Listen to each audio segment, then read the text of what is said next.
We need about $25,000 per year for each of them, my mom said. I owe you nothing, I replied. 3 months later, my stepsister asked to meet me in person. I'm 32 now, but my story begins when I was 16 and my world collapsed around me. Today, I run my own software development company with 30 employees and offices in 3 cities. I've built a life I'm proud of, brick by painful brick. I never expected my mother to reappear after 16 years of silence, especially not to demand tens of thousands of dollars for the children she chose over me. Until I was 12, it was just my mother Victoria and me in a cramped 2-bedroom apartment. We struggled financially, but we had each other. Mom worked 2 jobs to keep us afloat, and I learned early to be self-sufficient. I cooked simple meals, did my homework without being told, and tried to be the least troublesome kid possible. I knew how hard she worked, and I loved her fiercely for it. Everything changed when she met Robert. He had a good job as a construction manager, owned his own home, and drove a new truck. He seemed nice enough at first, though he never really tried to connect with me. I was cautiously optimistic that our lives might get easier. 6 months after they started dating, Mom announced they were getting married, and we moved into Robert's house. A month after the wedding, Mom shared the news that she was pregnant. I was 13 by then, and while I felt a twinge of uncertainty, I tried to be happy for her. She glowed with excitement, decorating the nursery and talking endlessly about the baby. Robert became more present, more engaged, but never with me. His eyes would slide past me at the dinner table as if I were a piece of furniture rather than a person. The first noticeable shift came when Mom stopped attending my school events. My band concert, my debate team finals. She was too tired from the pregnancy. I understood, or tried to. But when Robert complained about the cost of my school activities, suggesting they were an unnecessary expense with a baby on the way, Mom didn't defend me. She just looked down at her swollen belly and changed the subject. Grace was born when I was 14, a colicky, demanding baby who consumed every ounce of Mom's attention. I pitched in, learning to change diapers and warm bottles, hoping to ease Mom's exhaustion and maybe earn back some of her focus. Instead, Robert began commenting on how much it cost to support someone else's kid. Mom never contradicted him. When I was 15, Mom announced she was pregnant again. By then, I was working weekends at a local grocery store, using my earnings for my own clothes and school supplies. I handed over half my paycheck to help with household expenses, thinking it might make Robert see me as less of a burden. It didn't.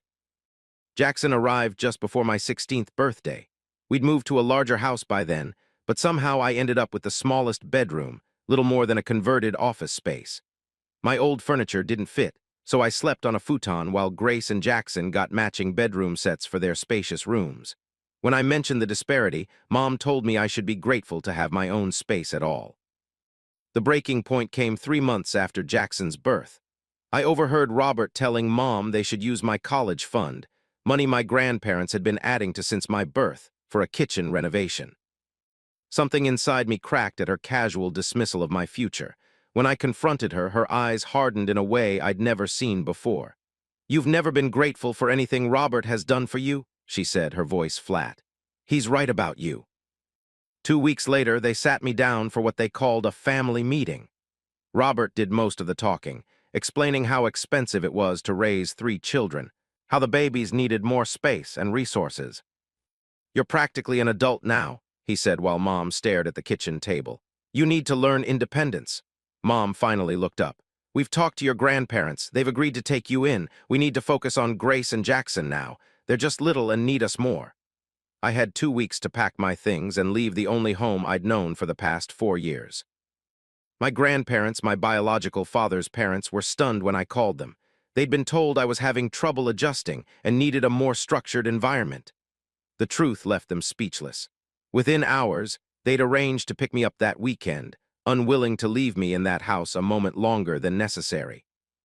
My Aunt Sophia, my father's sister, drove 5 hours to help me move. She cried when she saw how few boxes contained my life. Mom maintained her distance during the move, offering hollow platitudes about how this is for the best and you'll understand someday. Robert made no pretense of regret. He carried my futon to the truck with barely concealed satisfaction. The day I left, Mom hugged me stiffly and said she'd call soon. She never did. My grandparents welcomed me with open arms and genuine love, but the adjustment was brutal. I had nightmares for months, reliving the moment Mom chose her new family over me. I threw myself into schoolwork and my job at the local hardware store, determined to need as little financial help as possible. My grandparents insisted on paying for my necessities, but I covered everything else, saving whatever I could for college. Therapy helped me process the abandonment, though the wound never fully healed. My therapist helped me understand that Mom's choices reflected her weaknesses, not my worth. Slowly, I rebuilt my sense of self. My grandparents and Aunt Sophia became my foundation, showing me what unconditional love actually looked like. I graduated high school near the top of my class and earned a partial scholarship to a state university, studying computer science. I worked 30 hours a week throughout college, taking summer classes to graduate early. My professors became mentors, impressed by my drive. One connected me with an internship that turned into my first real job after graduation. I advanced quickly, working longer hours than anyone else, taking on the projects no one wanted. By 25, I was leading a development team. By 27, I had enough industry connections and savings to launch my own company. The venture succeeded beyond my expectations, growing from 3 employees to 30 in just 2 years. Throughout those 16 years, I received no contact from my mother or Robert. Through extended family, I occasionally heard updates about Grace and Jackson, their school achievements, their hobbies, their apparent happiness. I felt nothing beyond a vague curiosity, like hearing about distant cousins rather than half-siblings. Then, on an ordinary Tuesday, an email arrived from an address I hadn't seen in 16 years, Victoria Martin at email.com. The subject line read simply, "Reconnecting." The message was bizarrely casual, as if we'd simply lost touch rather than her abandoning me. She mentioned hearing about my business success and said she had family matters to discuss. She suggested meeting for coffee that weekend. I stared at the screen for nearly an hour, emotions cycling through me like a hurricane. Curiosity, anger, a childish flicker of hope. I forwarded the email to my therapist, who suggested that closure might come from hearing what she had to say, provided I met her on my terms in a public place with clear boundaries. After 3 days of internal debate, I replied with a brief agreement to meet at a coffee shop near my office, neutral territory where I could easily leave if necessary. Seeing her after 16 years was surreal. She'd aged significantly, her once dark hair now streaked with gray, lines etching her face that hadn't been there before. Robert sat beside her, heavier and balder than I remembered, his expression guarded. I'd expected to feel an emotional tidal wave, but instead found a strange detachment, as if I were meeting distant acquaintances rather than the woman who gave birth to me. Mom hugged me awkwardly while Robert extended a stiff hand. They commented on how well I looked, how impressed they were with my accomplishments. Mom spoke as if our separation had been a mutual decision, a normal launching of an independent child rather than a traumatic abandonment. After 15 minutes of shallow conversation about the weather and local news, Mom finally reached the purpose of our meeting. "Your sister and brother are heading to college next year," she said, her tone shifting to something more familiar, the voice she'd used when asking neighbors for favors. "Grace got into Cornell and Jackson's going to NYU. We're so proud." Robert leaned forward. "College isn't cheap these days. The housing alone at these schools is astronomical." "We've heard about your success," Mom continued, her eyes not quite meeting mine. "The business is doing very well from what we understand." I remained silent, watching the performance unfold. "We think it's only fair you help with their tuition," she finally said. "They're your siblings after all, and family helps family." Robert nodded vigorously. "We need about $25,000 per year for each of them. We'll need the first payment by August." The audacity stunned me into momentary silence. 16 years without a single call, message, or birthday card.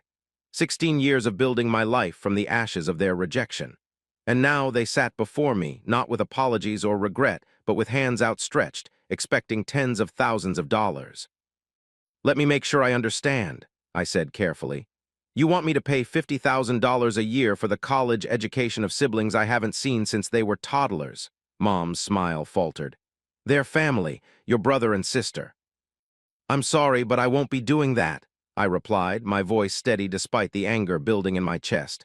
Her expression shifted from expectant to incredulous. "After everything we did for you." The absurdity of her statement might have made me laugh if it weren't so painful. "What exactly did you do for me? Throw me away when I became inconvenient?" I raised you for 16 years, she hissed, abandoning the friendly facade. This is how you repay me. I owe you nothing, I said quietly. I owe them nothing. Robert's face reddened. You ungrateful little. I think we're done here, I interrupted, standing to leave. Mom grabbed my wrist, her fingers digging in with surprising strength. You'll help your siblings or you're dead to me. I gently but firmly removed her hand. You made me dead to you 16 years ago when you chose them over me. Her scream echoed through the coffee shop as I walked toward the door. How dare you? After everything we sacrificed, you wouldn't have your precious company if I hadn't taught you to work hard. Customers turned to stare as Robert tried to quiet her, his own face contorted with rage. The manager stepped toward their table, concern evident in his expression. I left without looking back, but the confrontation was far from over. By that evening, my phone was flooded with texts and calls from both of them, alternating between guilt trips and threats. They found my company email and social media profiles, sending messages that became increasingly hostile when I didn't respond. The harassment escalated over the next 2 weeks. They showed up at my office unannounced, causing a scene in the lobby until security escorted them out. They contacted extended family members with fabricated stories about me refusing to help my destitute family. They even reached out to my grandparents, who promptly blocked their numbers after hearing their demands. When they began contacting my clients through LinkedIn, claiming I was defrauding my own family, I'd had enough. I consulted with an attorney who documented the pattern of harassment and helped me file for a restraining order.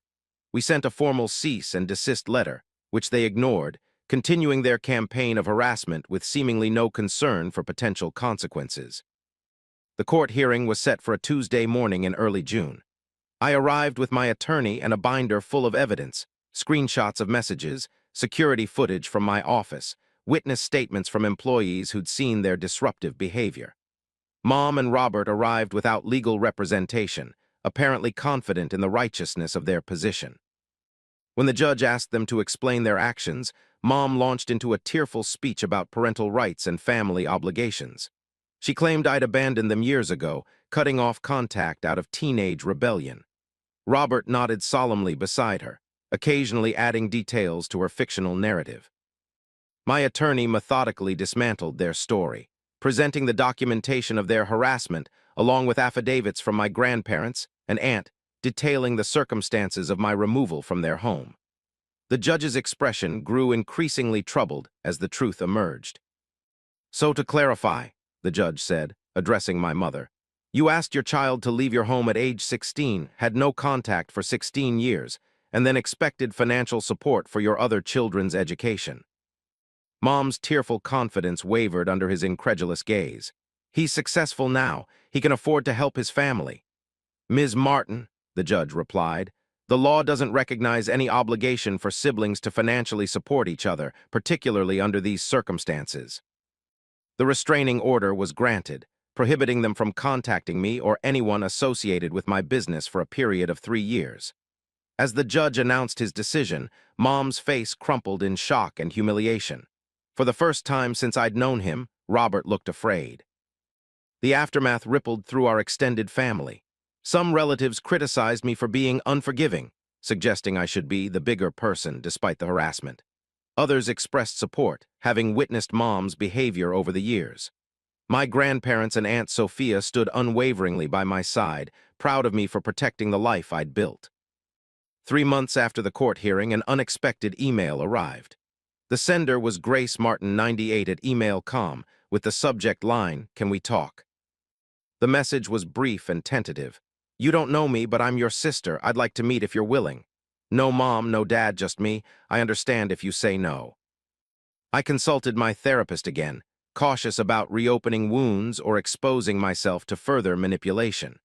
After careful consideration, I agreed to meet Grace at a public park the following weekend. She was tall and slender, with Mom's dark hair and a nervous smile. She spotted me immediately, approaching with hesitant steps. We sat at a bench overlooking a small pond, awkward silence stretching between us until she finally spoke. I found out what they did to you. The real story, not their version. She explained that she discovered letters from my grandparents in the attic while looking for old photos, correspondence that contradicted everything she'd been told about my departure. Confronting our parents had led to a blow-up where the truth finally emerged. "I'm sorry for what they did," she said softly, "and for what they tried to do now." Unlike Jackson, who had sided with our parents in their entitlement, Grace had been horrified by their behavior and their expectations. She'd moved out of their house, finding roommates and a job to support herself while attending community college rather than Cornell. "I don't want their help if it comes with those kinds of strings," she explained. "And I definitely didn't want help extorted from you."